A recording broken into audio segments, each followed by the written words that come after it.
Assalamualaikum warahmatullahi wabarakatuh.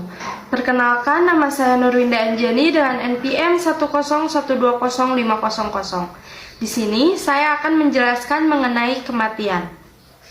Pada dasarnya, kematian adalah takdir seluruh makhluk manusia ataupun jin, hewan, tumbuhan, dan makhluk-makhluk lain, baik lelaki ataupun perempuan, tua maupun muda, yang sakit maupun yang sehat. Seperti dalam firman Allah Subhanahu wa Ta'ala yang artinya, tiap-tiap yang berjiwa akan merasakan mati, dan sesungguhnya pada hari kiamat sajalah disempurnakan pahalamu.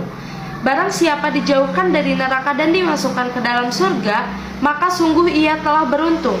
Kehidupan dunia itu tidak lain hanyalah kesenangan yang memperdayakan. Quran Surat Ali Imran ayat 185. Jadi, apa itu kematian? Kematian merupakan suatu peristiwa keluarnya ruh dari jasad manusia. Dalam Islam, kematian menjadi awal perpindahan dari alam dunia ke alam barzah. Roh manusia yang wafat akan tinggal di alam barzah hingga kebangkitan manusia dari kuburnya. Saat kiamat kelak, kematian menjadi permulaan menuju alam akhirat yang kekal. Setelah kematian pun masih melewati masa pertanggungjawaban atas semua apa yang telah kita lakukan dan perbuat di dunia. Keutamaan mengingat kematian. Mengingat kematian juga memiliki beberapa manfaat. Beberapa ulama menyebutkan manfaat-manfaat tersebut. Ada-Kak rahimahullah menjelaskan, barang siapa yang banyak mengingat kematian, dia akan dimuliakan dengan 3 perkara. 1. Bersegera dalam bertaubat. 2. Hati yang qanaah.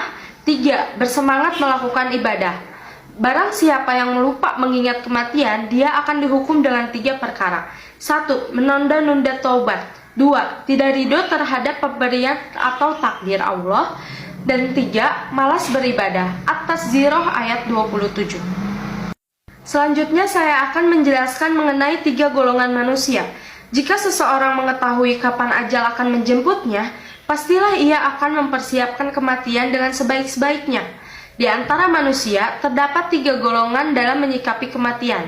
Yang pertama, tenggelam dalam urusan duniawi. Orang yang tenggelam dalam urusan duniawi tidak akan ingat kematian, dan kalaupun dia mengingatnya, ia melakukannya sambil meratapi dunianya. Ini akan membuatnya jauh dari Allah atau disebut hubud dunia. Hubud dunia adalah cinta dunia. Maksudnya adalah sangat berambisi untuk mendapatkan berbagai kesenangan dunia dengan segala sarana dan lebih mendahulukan cinta dunia daripada akhirat. Golongan manusia yang kedua adalah orang yang bertaubat. Orang yang bertaubat akan memperbanyak mengingat kematian, sehingga bangkit dalam hatinya rasa takut dan gentar. Dan hal ini semakin menyempurnakan taubatnya. Orang yang takut dan gentar sebenarnya tidak membenci pertemuan dengan Allah. Selanjutnya adalah golongan manusia ketiga, yaitu orang yang arif. Orang yang arif akan senantiasa mengingat kematian, karena kematian adalah saat bertemu dengan sang kekasih. Seseorang yang bertaubat masih merasa kurang suka atas kematian, sementara seseorang yang arif justru mencintai dan merindukan kematian. Tetapi yang paling tinggi derajatnya daripada mereka adalah orang yang menyerahkan segala urusannya kepada Allah Subhanahu wa Ta'ala, sehingga ia tidak memilih ingin tetap hidup atau ingin mati untuk dirinya. Kesimpulan yang dapat saya ambil adalah, beruntunglah manusia yang selalu di jalan Allah Subhanahu wa Ta'ala.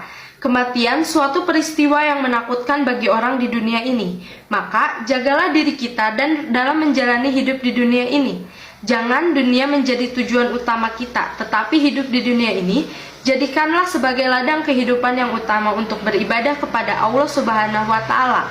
Sisa umur kita hidup di dunia ini, marilah kita isi dengan amal-amal ibadah, karena semua amal-amal ibadah kita sebagai persiapan bekal di akhirat kelak. Karena kehidupan di dunia ini hanya sementara dan akhiratlah yang kekal.